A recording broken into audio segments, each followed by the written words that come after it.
machine. Okay. So anyway, Okay. So let's begin. So let us begin, and let me thank all those who have come after Christmas and before New Year. So in these 3-4 days where a few people are struggling with their commitments. And so I welcome Pragna Rugunanan, who's an associate professor at the University of Johannesburg in South Africa, to this last CSH CPR workshop of the year, before we are turning 100 in 2018. And Pragna has been here to work with Isha, who's at the CPR, on the question of migrant and cooperative thinking around these questions in South Africa and Delhi. And she will be talking to us about building solidarities around migrant communities in Johannesburg. And I think, I don't know if the rules have been explained to you. No? So I'm giving them to you. You have around 45 minutes, so a lot of time to talk about your research, your field work, your ongoing questions, etc. And then there's various rounds of questions according to what comes up in the audience. Yeah. Thanks very much. Over to me. The floor is yours. And you have both the microphones? Yes, I have both the microphones. Can you hear me? Okay. I must convey my heartfelt thanks to Dr. Pathu and to Isha for the invitation and to come and present my work here, but also to house me for the last 2 weeks, and to the many colleagues, Mukta, Swati, who should be here, but various other colleagues, Shamindra as well, who with open heart took me around to their various field sites, who embraced my work and their work, openly sharing, their work quite openly with me, and which I really enjoyed. I could see their passion in their work, and the way they disseminated information about their field sites, and the willingness to share. I think that for me really stood out for me quite a lot. So I'm very grateful for this opportunity, and I wish I could extend the same opportunity to any one of you coming to Johannesburg, and particularly to the University of Johannesburg. So, and thank you very much for making the time. In Johannesburg, it's a public holiday today, so a lot of my family and friends are quite amazed that I'm presenting today.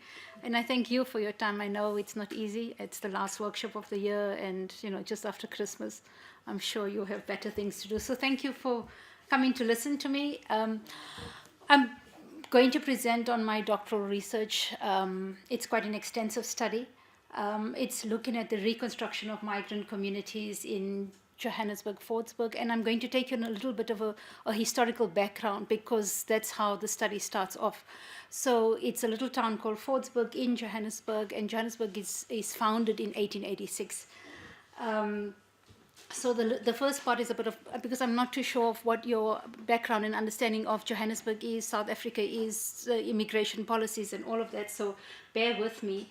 That I start off at that particular point. So let me just get my timer, because I've got an extensive amount of slides here, and Isha warned me that I should keep to time. Okay, so this is all upside down here. So what is the study about? It's about the reconstruction of migrant communities. It looks at both historical and present-day communities. It's about the spatial construction of a suburb, but I'm a sociologist by trade, and trying to understand the spatiality and urban sociology of all of this was something else that I didn't account for too much. It also addresses a number of gaps in the literature on migration in South Africa. A lot of the literature on migration in South Africa looks at African migration, looks at international migration to South Africa, but very little actually looks at South Asian migration. There's been a body of research looking at Chinese migrants to come into South Africa, but very little looking at Indian, Pakistani, and Bangladeshi migration to South Africa. It's also situated within the theoretical context of bonding and bridging capital. So I don't have a written formal paper. I do have as part of the thesis, but I didn't want to present this because the study is so extensive, but also trying to give you both the historical plus present day understanding of communities here. So the text in the slides is a little bit heavy. I know I went against the norm of putting, less is more. So please bear with me. And I do have a lot of maps and pictures as well. So when I say examine 5 migrant communities, I'm looking at Indian, Pakistan, Bangladeshi, and then trying to understand the concept of community in a migrant suburb. I also look at Malawian and Egyptians. Egyptian migration to South Africa is fairly new. Malawian has always been there because of labor migration to South Africa. So it's quite an extensive study. Ugh, this thing doesn't have the, okay. So here we are, just to give you a bit of context, India to South Africa. And later on you will remember this map because I will show you the routes that some of the migrants take to get South Africa there. This thing is a bit, okay. It doesn't have the attachment to go here, which would allow for easier movement. Okay, that's South Africa for you. There's the 9 provinces. Since 1994, we've been divided up into 9 provinces. That's Gauteng. It's your economic hub of South Africa. There's a much more detailed map of Gauteng, and I think Johannesburg, my eyesight is going now, is about there. So you can see Johannesburg is quite small. Gauteng is very small, but it is the economic hub of South Africa as a whole. Okay, and that's my research site. It's a place called Fordsburg, and I mean literally that's the parameters of Fordsburg there. You can see its sister neighborhood is called Mayfair, and alongside it is called Newtown there. So it's not a very big suburb. It's actually quite a small little suburb. The Fordsburg, the Oriental Plaza houses these 2 blocks that were taken over. This is Mint Road, which is quite a popular road. You'll find a lot of migrant businesses here. And just around here is where the flea market takes place. So I'll show you all of this just now. This is an early map of Johannesburg, just before when the gold mines were being founded. And you can see the very early encampments there. Obviously, here we are. 1886, Johannesburg is founded. Fordsburg is set up almost immediately as an offshoot to the development of Johannesburg. Okay, and it houses mainly white working class immigrant mine workers here. So you find throughout Johannesburg, you have migrants coming in from all over the world, in the 1880s. North America, Middle East, New Zealand, Denmark, Greece, Romania, Chinese, Syrians. So a lot of migrants coming to try and make their land or their mark in South Africa. By 1915, Fordsburg is characterized as a very diverse community made up of very ethnically distinct, English, Afrikaans, Jewish, Lebanese, Indian, Chinese, colored, and African people. So already then the suburb has a very diverse outlook. When I talk of the racial geography of space, because the segregation in South Africa didn't start in 1948, it started way back in 1887. And I think, Dr. Partha, we were talking about this last week, is what are the acts that were in place that restricted the owning of land, and so this is one of the very early acts that was put into place here. So land ownership was a very contentious issue, and you find that the Transvaal Law number 3, which is one of the gold laws of the Republic, restricted any person of color, that is African, Indian, colored, and Malay, Chinese, and children of mixed marriages from owning land. However, already then prime business sites and residential areas were set aside for privileged immigrant white owning class there. So you can see the racial geography of the space is already started in as far back as 1886. This is an early map of both Fordsburg and Mayfair. The land here was bought by sort of 2 brothers or 2 friends, and so the one called his sort of suburb called Mayfair, and the other one is Tom Ford, and he calls the suburb called Fordsburg here. And you can look at the naming of the locations, Kuli location, Kafir location, Vredendorp, Malay location. Again, and this Kuli location here is this small little area where Indian immigrants were actually housed here. So the Kuli location in 1887, it consists of about only, sorry sir? Sorry, what? It says brick fields there. Yeah. The previous one. Okay. Yeah. Sorry, this. Okay, there we are. Brixfield. It's called both Brixfields and Burgersdorp. Brixfields is because the white Afrikaners used to use the clay there to make bricks, so it takes on the name of Brixfield. So it actually was a brick field. Yes, it was. Yeah. So it becomes actually an area where they make clay bricks there, and so it takes on this term of Brixfield. But the white Afrikaners used to actually stay there and make the bricks. Okay, so you see here in 1887 is that, the Kuli location consists of about only 6 blocks. and it incorporates about 3-4 streets. It's the only area that Indian people could own and buy land. This is exempt to the Transvaal number 3 land, and they were allowed to buy preferential rights to the lands on a 99-year lease. So Dr. Partha, this is where they actually have this 99-year lease and are allowed to buy land for 99 years, Okay, however, you can see how it's, the location is rapidly grown by about, in 1897, there's about 96 stands and a population of 4,000 here. However, it was quite in a very bad state, no proper lighting, roads, sanitation services, together with, it's a densely packed population, and conditions were very prone to some slum-like conditions. And so, they wanted to move the Indians out of the particular area. As a result is they use this perceived threat of the bubonic plague to actually burn down the area. Yeah, and Gandhi was quite instrumental here. He actually worked as an office bearer, trying to assist with moving patients out of the land and so on and so forth. So they moved the Indians out to a further area about a couple of kilometers away. However, they returned back to the area and then moved into what is called the Malay location. So already then, in the Kafir locations were the African people, the Malay locations were Cape Muslims that came to Johannesburg. They stayed there, and the Indians were located in the Coolie location. That essentially is burnt down, and they then move into Fordsburg. So there's this recycling of communities as early as from 1887 to 1915 going on, and even later. So, small question. Yep. These are the names used by... Yes, exactly. So were the alternate names used by the Malay population, the Indian population? I think at that particular time, let me just go back here. At that particular time, those were the names that were used. Call it Coolie location. Yes, they would call it, yeah. And so Indians were called coolies at that particular time, which is obviously now quite derogatory names and not allowed. Okay, so this is how the town planning of Fordsburg then takes place. It went on auction in the main street in Fordsburg in 1887. And very importantly, there's no stipulation of the use of land for commercial or residential. So there's this intermixing of land starts off then already in 1887. Stands, so demarcation of plots.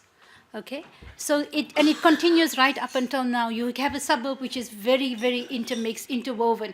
You have business and residential taking place next to each other. There is no demarcation of residence and separate business areas.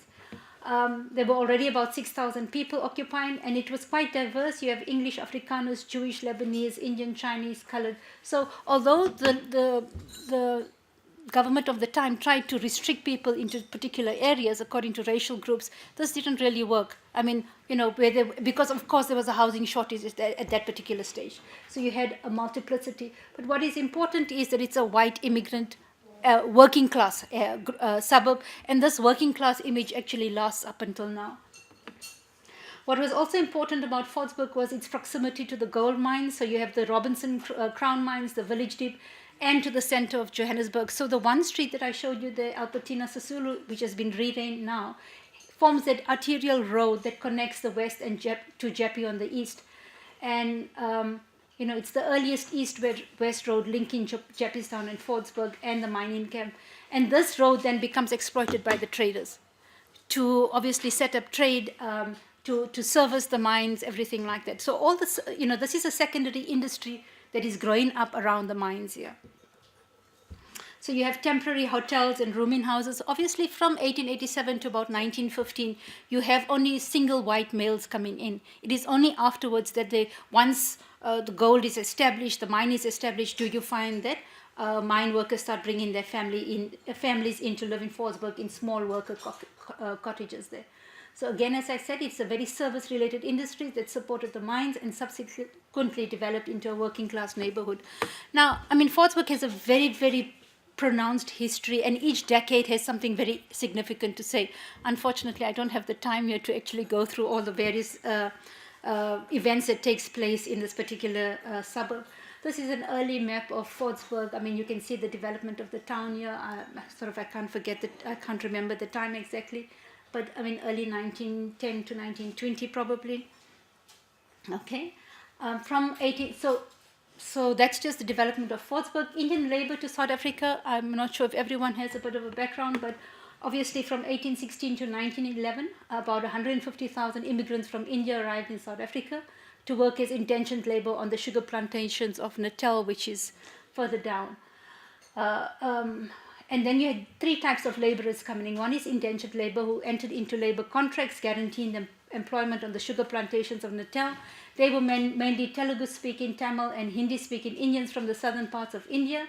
Second, you had free Indians or ex-indentured immigrants. So free Indians coming to South Africa, or after the period of 5 years, the indentured labor could either go back to India, but rather chose to stay in South Africa, and because of the gold boom and diamond industry would actually come to Johannesburg. So they were free to settle in southern Africa. Then you had those traders that were attracted by the trade and business opportunities. This group made their way to Transvaal and to Johannesburg in particular.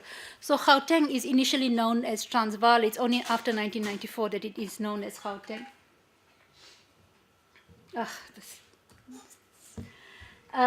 You also have non-indentured migrants or passenger Indians. These were mostly Muslim from Gujarat who paid their own way and arrived from about 1870s onwards. So these were a mixture of teachers, interpreters, with the majority being traders and hawkers. And however, the Indian community in Transvaal comprised of all three groups of Indian immigrants. So I mean, a lot of literature has been written by Bana and Brain, Brody, Desai and Wahed. And I mean, there's an extensive body of literature that you could perhaps look at here. For me, it's just how interesting is how do the Indian migrants come into Johannesburg. So, how do they make their living? I mean, they're all... Yeah, I'm coming to that, yeah. So they make their living as traders, as hawkers. They were not allowed to work in the mines. So they're all service industry, but they were also directed to particular activities or occupations. So very importantly, there's this reconstructing of space in Fortsburg that takes place throughout the decades, and I just touch on it a little bit here. So you have it's a white working class immigrant community. In 1922, it also becomes the home of white working class militancy. So, you know, in South Africa with the gold mines, you had the development of labor and African migration labor as well. And there's a contestation between your white skilled labor, your African labor, which is largely unskilled. And as time goes on, obviously the white owners would want to make use much more of your unskilled black labor rather than your white skilled mine labor, which is demanding a lot of money. And so increasingly there's this contestation between working rights, work as well, from the white skilled mine laborers and the Afrikaner white miners as well. To the point that there is an uprising in the 1920s, and in 1922, Fortsburg actually becomes the site. Thank you. Fortsburg actually becomes this contested site where there's an uprising. You find a lot of the white mine workers are out on strike. It's a huge strike that takes place that shapes the working class struggles and labor struggles in South Africa. It has far-reaching implications, which I don't have the time to go into here. So it's a very important event that takes place. In fact, I mean, they actually had bomber airlines coming out and bombing the actual area. I've got a picture of it to show you here. So it's a picture of militancy and mobilization that punctuates this identity of Fortsburg. You find that in the same spaces that between the 1940s and 1960s, rallies were held by apartheid struggle veterans to an area called the Red Square. And Red Square was just an area demarcated between the residences. It was an open space. It became known as the Red Square because of the influence of communism.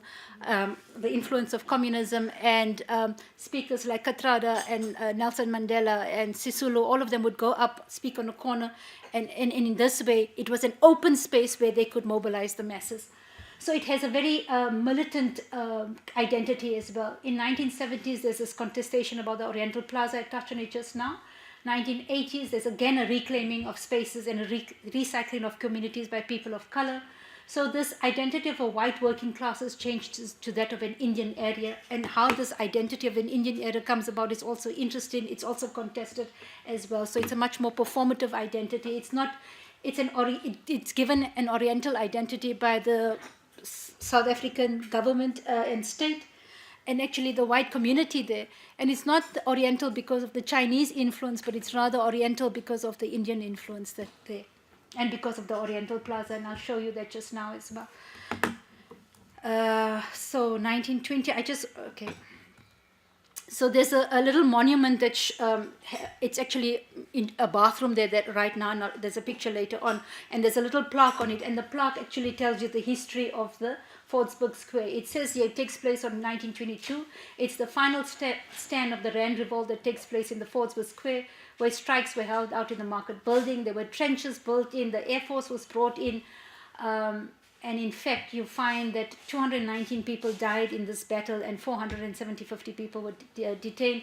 And these two strike leaders, very much influenced from a communist background, committed suicide in the market building there. So that is how intense. And after this actually takes place, the Smuts government then changes its labor laws to protect white labor. They bring in what is called job reservation to protect quite a number of jobs for white people in South Africa. So racial segregation didn't take place only in 1948. It had its beginnings from 1880, 1860 onwards, and if not, you can go back to 1650 onwards. Yeah. Okay. So here's a picture of the square. You can see how it is bombarded there. You can see children are playing here, the trenches on the side. And this then square is an open marketplace, and it's an open space for people, for the community to come and gather and all of that. You can see it's very different now. And this square then now has reformed itself into the flea market, and I'll show you that just now. So just briefly, some figures here of religious affiliation of the Indian population in South Africa by Lal and Vahed. They've also written extensively on South African Indians. You can see here from 1950 to 2001, for example, the Hindus have grown by 527,000 and so on and so forth there. That's just a bit of information there for you. So in 1970s, and Dr. Partha, this is where this collapse of urban apartheid, we were talking about this last week, and Morris is an author that writes about Hillbrow. Hillbrow is another sort of suburb in Johannesburg, more to the east of it. Was quite a famous area, 1950s, 60s, was predominantly set up by white middle class people. It's quite not an upmarket, but it's a built up area, lots of flats.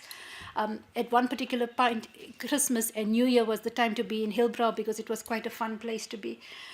But you find that from the late 1960s to early 1970s, there's been this movement of people of color back into the urban areas here, and particularly to Hillbrow. So you have what he refers to as the collapse of urban apartheid by revealing that there were lots of land invasions by squatters, informal settlements in urban areas, and the grain of formerly white residential areas. So I skipped 1948 when South Africa was demarcated into racially segregated areas, and Johannesburg as a whole was classified as white from as early as 1922, after the 1922 strike, 1924 in fact. And you find that, later on, people of color starting to move into these predominantly white areas, and they're calling it the grain of formerly white residential areas. So Morris Wright does an extensive ethnographic study of Hillbrow, and his book is called Bleakness and Light, and it's quite a fascinating book to look at there. It's also contextualized all against this racial segregation of exclusion and inclusion in South African society. However, Fordsburg was never declared just a white area. So Fordsburg in this whole entire mix sort of escapes, somehow or the other, escapes being proclaimed as a whites only area. You must understand that 1948, but 1950s, 60s is when apartheid proper came into being, and the government physically went and threw people out of their houses and moved them to Indian areas or black areas or Soweto, whatever the case may be, to racially defined areas. So it broke apart families and communities and stuff like that. However, Fordsburg, this little small place, was never declared a whites-only area. The areas around it, for example, Mayfair, Pageview, Vredendorp, all of that is whites-only area. But Fordsburg somehow is declared a mixed area. All right. However, the government also appropriated part of the land there to build what is called the Oriental Plaza. I'm going to show you and talk about the Oriental Plaza here because it is actually developed in the 1970s. You'll find that just next to Oriental Plaza, where a lot of the Indian stayed, was actually Pageview and Vredendorp, and a lot of the Indian traders worked there. So Indians from that had come in set up homes. Their livelihoods was there in a street called 14th Street. It's called Petticoat Lane. You had people from all over the world actually coming to buy the wares of the Indian traders there. It was quite like walking down one of the streets here in Delhi. You find all the traders buying there, selling their goods and wares there. And in an attempt to demarcate the area as a whites-only area, they actually moved all these traders, and they set up this thing called the Oriental Plaza. So it's like a shopping mall. I think it was one of the very early shopping malls that was set up in South Africa. You can see lights, but this is very much of the Oriental Plaza as is. For the first few years, the traders refused to move out of Vredendorp or Pageview. They wanted to stay in there because that's where their homes were. So they had their homes and their livelihoods right in the same places. And what had happened is there was a lot of infighting amongst the traders themselves. So although as a collective group, they said, no, we will refuse to move. But traders are traders, so some of them went behind people's backs and they got the best location possible in this particular shopping center. So it was the history is quite contested.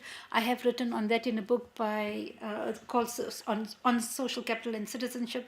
But other students have also done work on this particular area, on the Oriental Plaza, as well from an architectural, an urban landscape, trying to understand the development of the Oriental Plaza. At some stage, it was called just the White Elephant because the traders refused to move there. So Tofa has written on it as well, and she said it was just a tool to satisfy the needs of the white middle consumer class. What is so fascinating about Fordsburg, it's like either CP or Kurrelborg, where you get traders from, not only traders, but people from all over SADC, the Southern African Development Region, so countries from Zambia, Zimbabwe, outer line, coming to Fordsburg to negotiate, to buy in bulk and take it back to those countries to sell there as well. I mean, all the white madams and white working class, middle and upper class come to Fordsburg to negotiate good prices, but also get material for the daughters, matric ball dancers and so on and so forth. So it's the place to go to. So what is absolutely unique about this place as well is that the Indian traders, once they settled in here and they got the business going, initially there was a real slump in business, but towards 1977, 8 and 9, there was an association, the Oriental Plaza Association. So the government then wanted to sell this building because of whatever reason.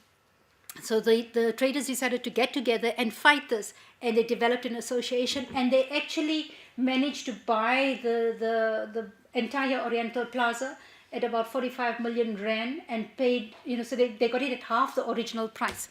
And this then became the first mall that was owned under sectional title by Indian traders. So again, you can see this entire contestation that takes place here, So the white government wanted to push Indian traders out of their original place of activity, move them into this place that they resented.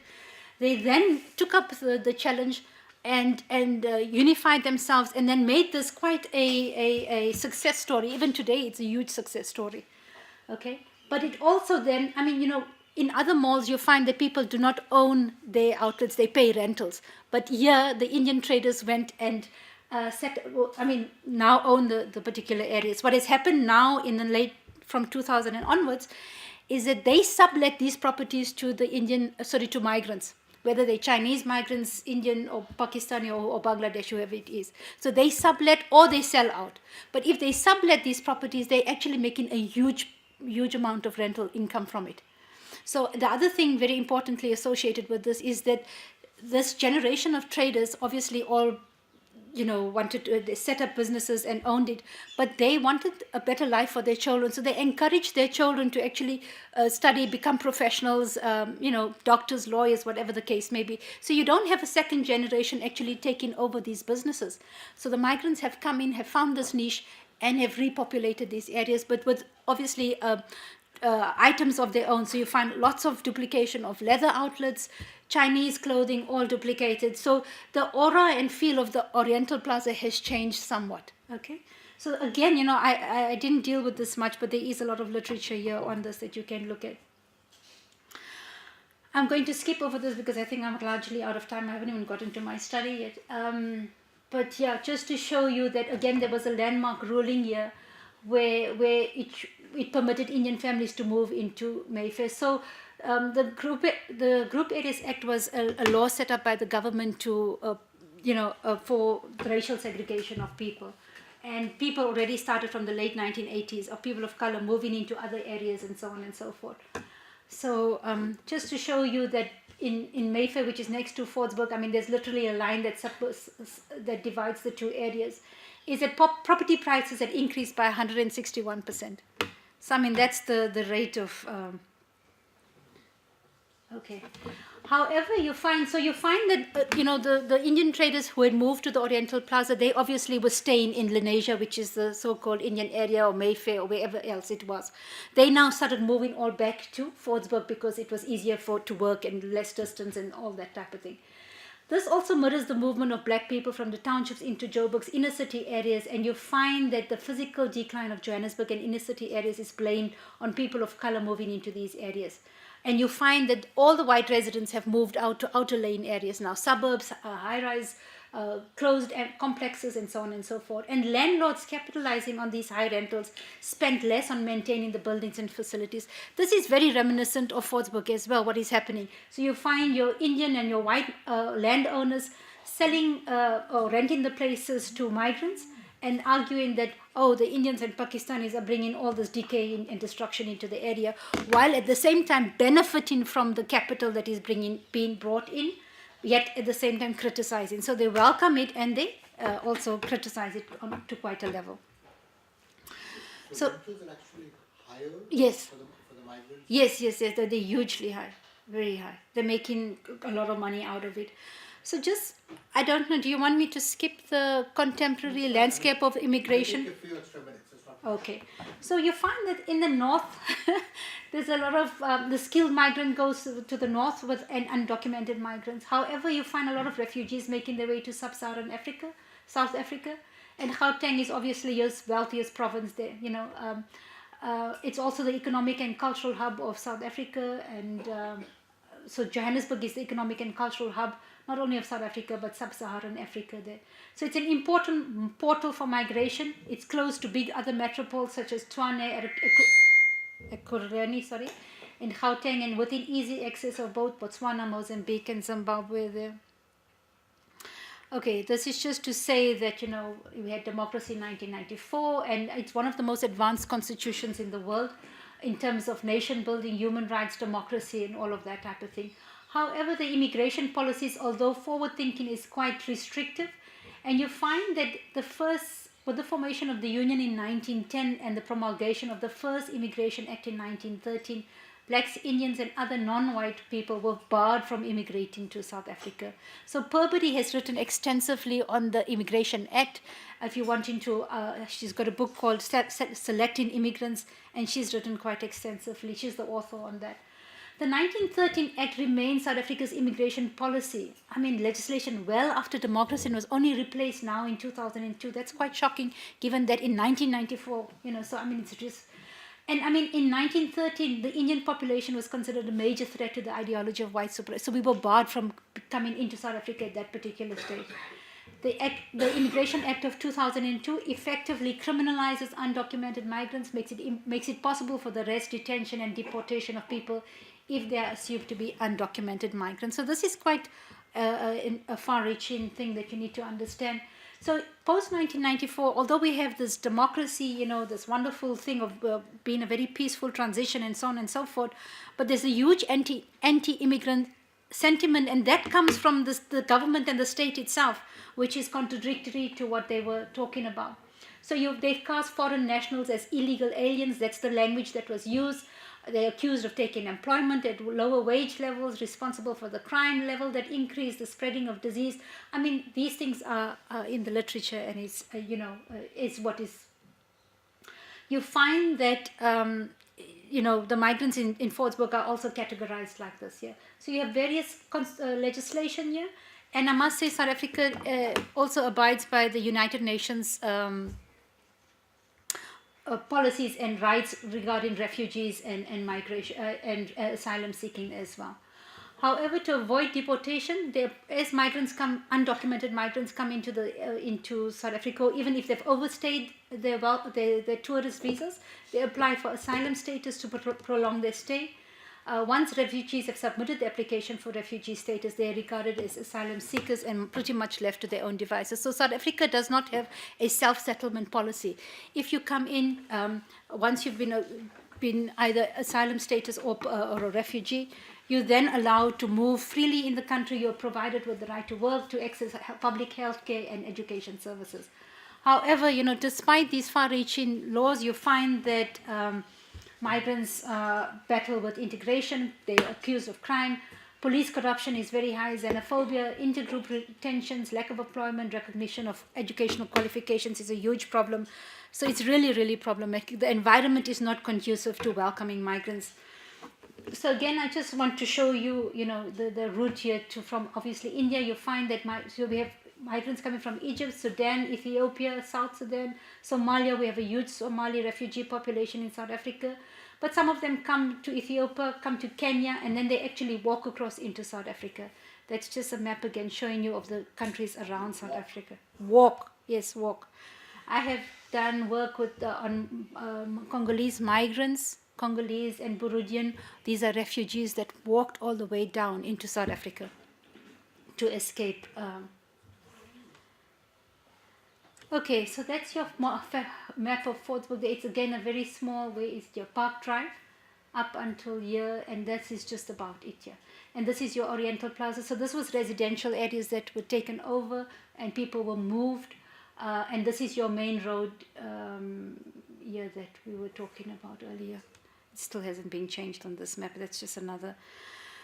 This is just in 2016, the government gazette. I just want to show you about some of the current figures. That 2% of the population in 2000 to over 5.5. This is what the total migration population in South Africa is. We look at the census figures of 2011, and Indians account for just 1% of the total migrant arrivals in 2015. You find that migrants tend to be concentrated in self-employment. That is 30%. It's quite high. Between 2010 and 2013, China accounted for the highest number of applications, followed by Zimbabwe, India, Pakistan, and Nigeria for work-related temporary residency visas in South Africa. So, to the crux of the study now, I've only got 11 minutes here, but anyway, why Fordsburg? So that gives you quite a very broad background to the study. And I mean, what was my interest? One is that I also grew up there. My grandfather's dry cleaning business is still there. I was born there, I think. And you have a lot of North African countries that come into Fordsburg. Why Fordsburg specifically? I mean, that's what you need to understand. From South Asia, you have India, Nepal, Sri Lanka, Chinese migrants. So a lot of them come into South Africa because of political stability, potential for economic prosperity. They saw the symbol of opportunity and hope. It was this golden honeypot that they were going to make their fortune into. Okay, but also there's huge networks of resources, and somehow it's also for some migrants a stepping stone to Europe. Okay, however, all is not what it seems. In Fordsburg alone, this is again now 2011 figures. So, South African Indians and Indian nationals or Pakistanis tend to be be lumped together. So you can't actually say who's Indian. So is this figure relating to South African Indians or other Indian nationals as well? Black African migrants make up about 46%, coloreds 2.1%, and so on and so forth. Yeah, this is in Fordsburg alone. Okay, so that's quite dated figures here. So one of the participants said Fordsburg is a small Pakistan. It's a mini Pakistan. She says on Saturdays, people from all over Gauteng come to Fordsburg simply because they want to see a Pakistani face or an Indian and Pakistani face.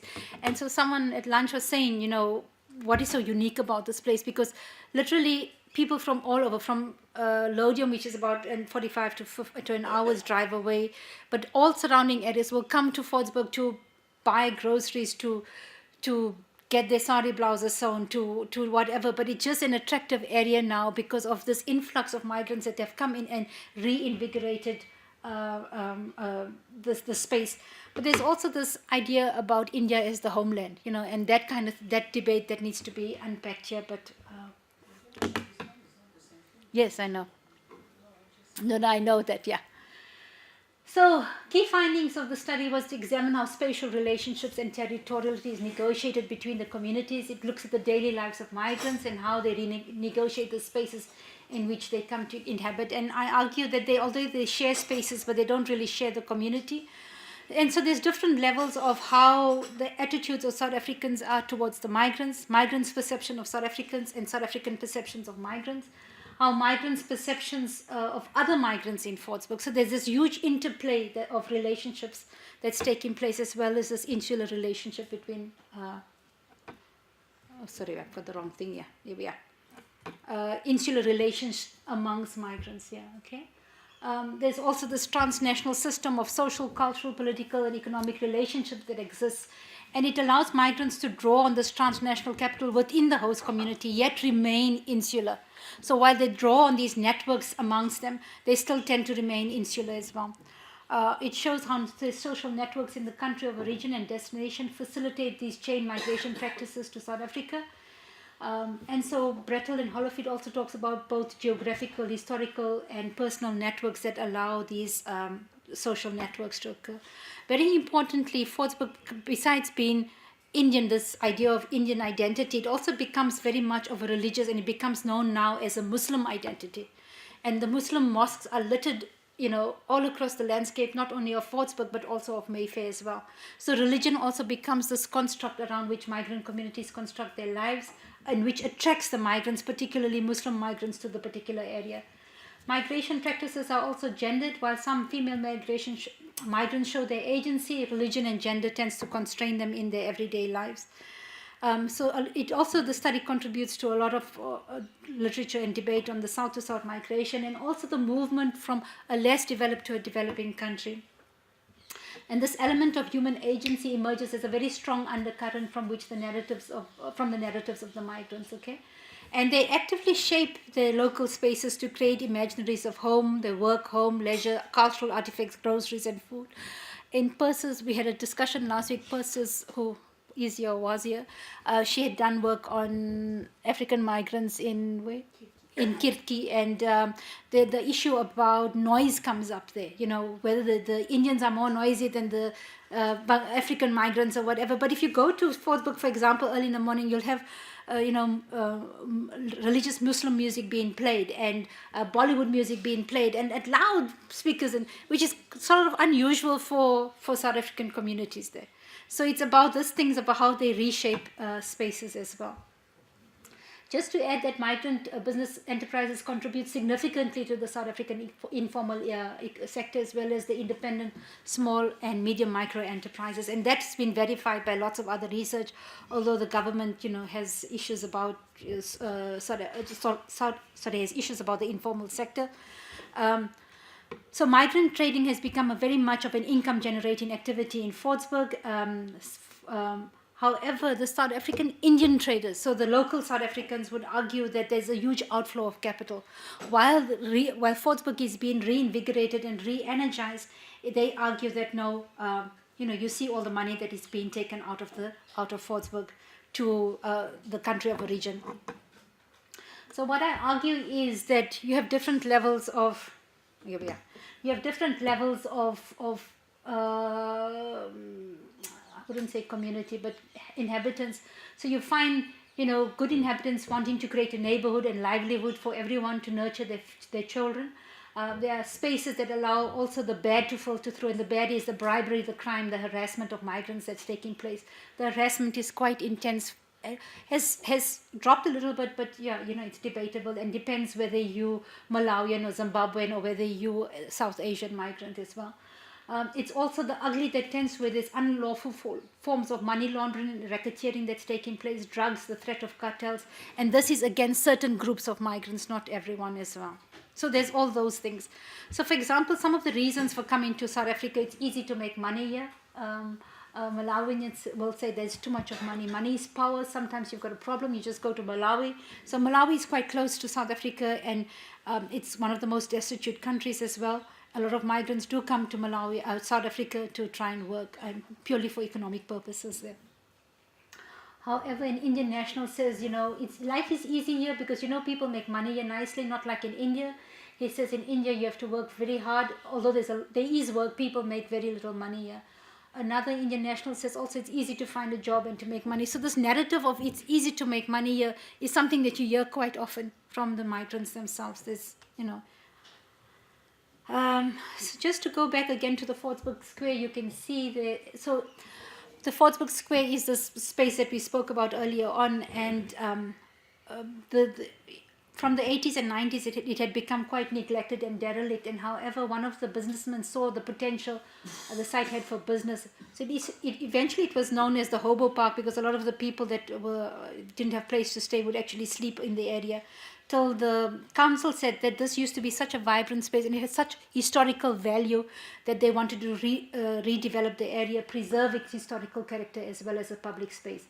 So nothing with solid foundations could be built. And this particular chap actually sets up a train restaurant. So he constructs this train and it's a restaurant, but it doesn't actually have solid foundations there. So you could, if need be, move it out of the square.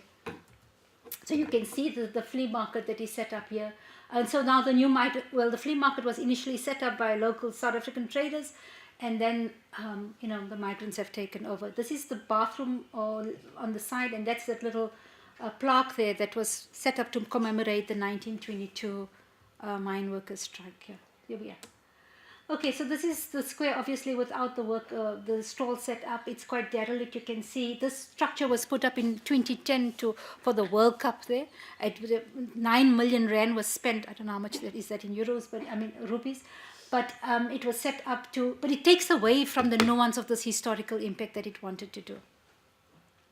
So this is one of the migrants who sells he's a chai wala there. That's his little outlet, and he is a Bangladeshi. He comes from he's been in South Africa for 9 years. He's worked for 3 years in a supermarket, and he makes between about 200 to 300 rands. This is not rupees per day, selling various kinds of tea, coffee, and hot chocolate. They work 7 days a week, long hours. 9 to about 8:30 in the evening, and on a Saturday and Sunday. So from Friday, Saturday, Sunday, they literally finish at 10 o'clock at night. So they work in exceedingly long hours. He has married, and you find reminiscent, similar to a lot of Bangladeshis, they tend to marry black South African women. He's renting a flat in Mayfair for about $100 a month. His clientele comprises mainly local South African Indians, Pakistani, Bangladeshi, and Indian nationals there.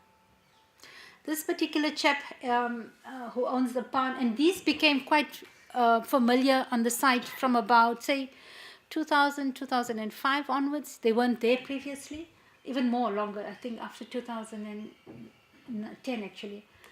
So this Bangladeshi paid an agent about $6,700 US.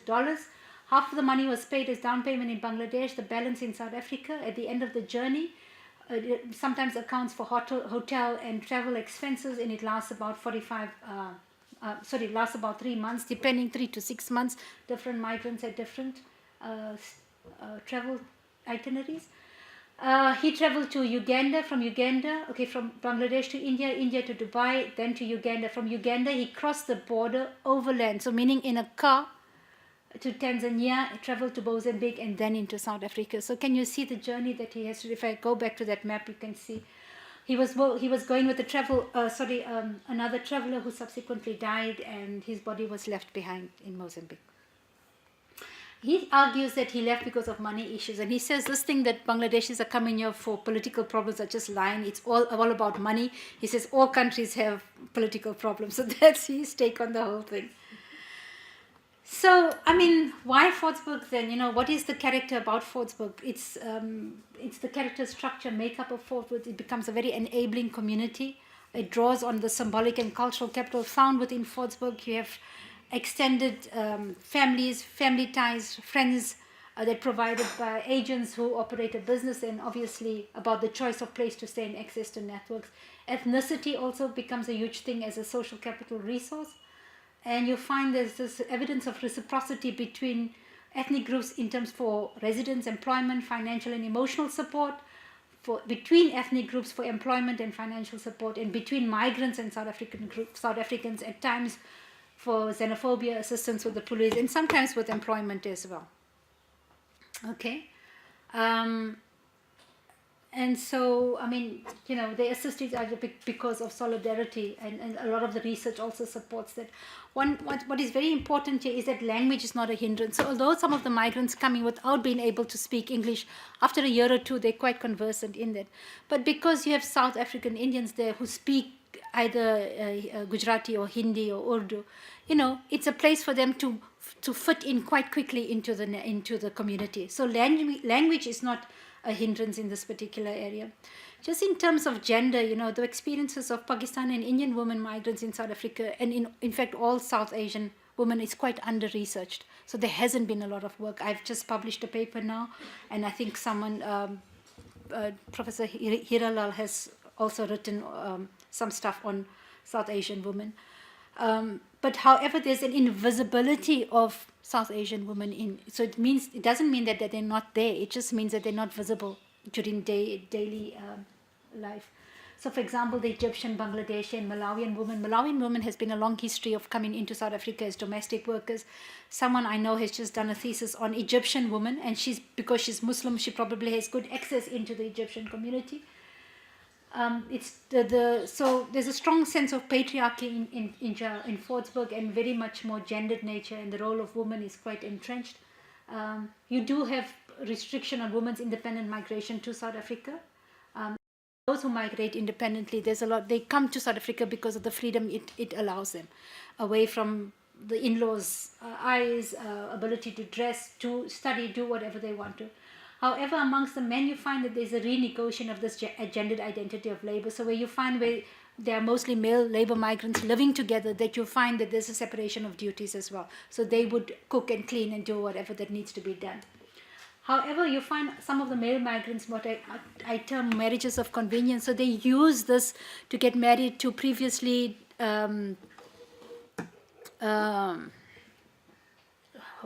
previously disadvantaged communities. So predominantly African women get married to them, or get married into a contract which says, okay, for a month I will pay you a couple of $1,000 or 2,000 or 1,000, whatever it is. You just need to give me a citizenship here. So sometimes it's a contractual or relationship. Sometimes they actually live together, have children and families together. You find a lot of Bangladeshi men tend to move into the African townships and live amongst the communities. They set up businesses, have children, and so on and so forth. So besides, there's remittances. There's a whole lot of things here. What is under-researched as well is the burial practices of migrants.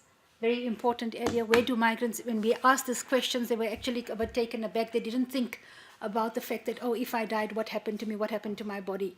It was almost a no-go area, and some of them, wouldn't really want to answer our question. But it's quite important. For the Egyptian migrants, it was important that the family sees the body. And so, they would send the body home.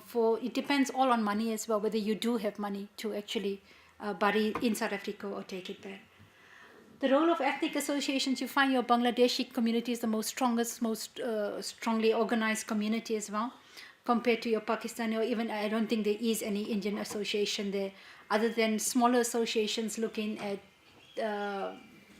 like small communities that support themselves. Okay. What is important here is also that, as I earlier said, that it's recognized as a Muslim space. So you find migrants say no, and there's a lot of mosques, as I indicated earlier, there are a lot of mosques in the area. There's even a hotel that advertises itself as a Muslim hotel. So this identity is quite pervasive. Yeah, I want to just go through. Very importantly here is what migrants' lives are very depicted as what this guy says. It's a working, eating, sleeping. That's all we do. There are niche markets that exist here for migrants to enter into. They set up micro enterprises which fills the need for instead of fulfilling the need for menial labor. So Pakistani, Bangladeshi and Indian migrants are concentrated in small scale retail trades and ethnic owned restaurants. The Egyptian traders have cornered the market throughout South Africa in the sale of traditional Muslim clothing, and they specifically target both Fordsburg and Lenasia, which is also an Indian area, and because of its Islamic association.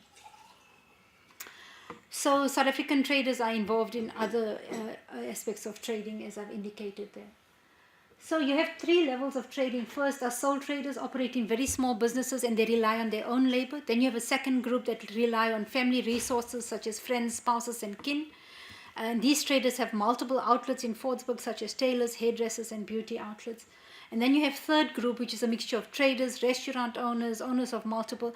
So what is very fascinating is that sometimes these traders would come in, open up one outlet within 2 years of opening up 2 to 3 outlets, employing like 6, 7 staff or even more staff in each of these different outlets. So where that capital is coming in is questionable, where the capital is going out is questionable.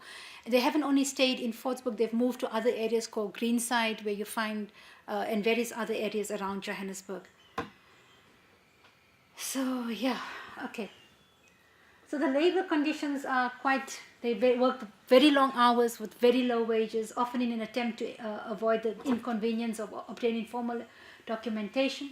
They also tend to accept those exploitative conditions, and there's neither the willingness nor freedom to voice these concerns about the exploitation.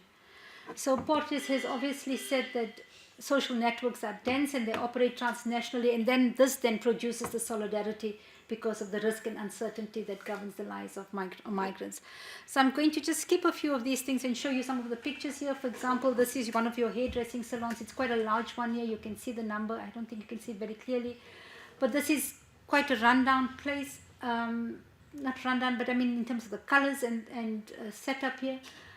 This particular gentleman, it's under a stairway that he took a little nook and corner and set up his business here. And his view was, I open 7 days a week. I came for work. I want to make it money. I didn't come here for a holiday. And this is his hours of work. And the aim is to make money, not rest, nor have a holiday. It's hard, but it's 7 years I work like that. And my aim is to bring my family over. That's what his main aim is. Just look at the codes here. It's no problem because like our Indian community, local Indians come and support us because we are from India. The Bangladeshi and us, we speak the same language. We understand each other. Again, the local people abuse the Pakistanis, but they like us. The Indian people, they know, are humble and quiet. So it's all these categorizations of identity that... very importantly also is this rank order that exists within migrant groups. So the South Asians tend to look down on the Africans and are racist towards South African blacks in particular. Bangladeshis cast Persians on the Pakistanis. The Indian nationals play the role of pacemaker between the two. So between, they get along with the Pakistani, they get along with the Bangladeshi, and they play this peacemaker between the two. The Egyptians, however, come across as very proud and they're boastful and about the country, and we're just here to work, and they do come in on business visas. So they come in on a very different level here. So there's almost a ranking amongst the migrant communities, and this is supported by other research in South Africa on Ethiopian communities in Durban, where they found that the group preferred to live in isolation from other groups. They also felt that the Ethiopians felt that they needed preferential treatment from immigrants from Tanzania, the DRC, Nigeria, and Zimbabwe. So amongst the migrants themselves, they have this thing about, ranking. There's a quote that I have which says, so this Egyptian says, but he embraces his Malawian brother because we are from Africa, is it not? But he is a Pakistani, he's from Pakistan, he's not our brother. So the migrants, that alone just adequately captures, what kind of solidarity there is. Okay, I'm not going to talk too much more, I just want to show you. So these are some of the living conditions. This was one outlet that we had gone to in the Fordsburg Square, where some of the migrants were staying there. You can see the conditions. So they have a bed, or they have 2 beds in each of these outlets, and they share the beds there. These are hotels that have been set up either for migrants as well to come into. It's a very much of a religious landscape. If you look at this particular outlet, so upstairs from the Fordsburg Square, there's a little. It's obviously an outlet. You can see it's a games room, but they've boarded off areas on the side here for prayer room. So when it's time to go to azan or the call, everything stops. Even the Indian, those that are Hindu will actually stop playing and everything, and they observe the sound to call to prayer, and then it starts off again there. So you can see that quite nicely. One of the South African Indian traders. I think you need Yeah, I'm done. I'm just showing you the pictures now. very much of a food town here. You can see how it all categorized. Okay, so yeah, I think I can leave it. I've got some up notes, but it's fine. Okay. Okay.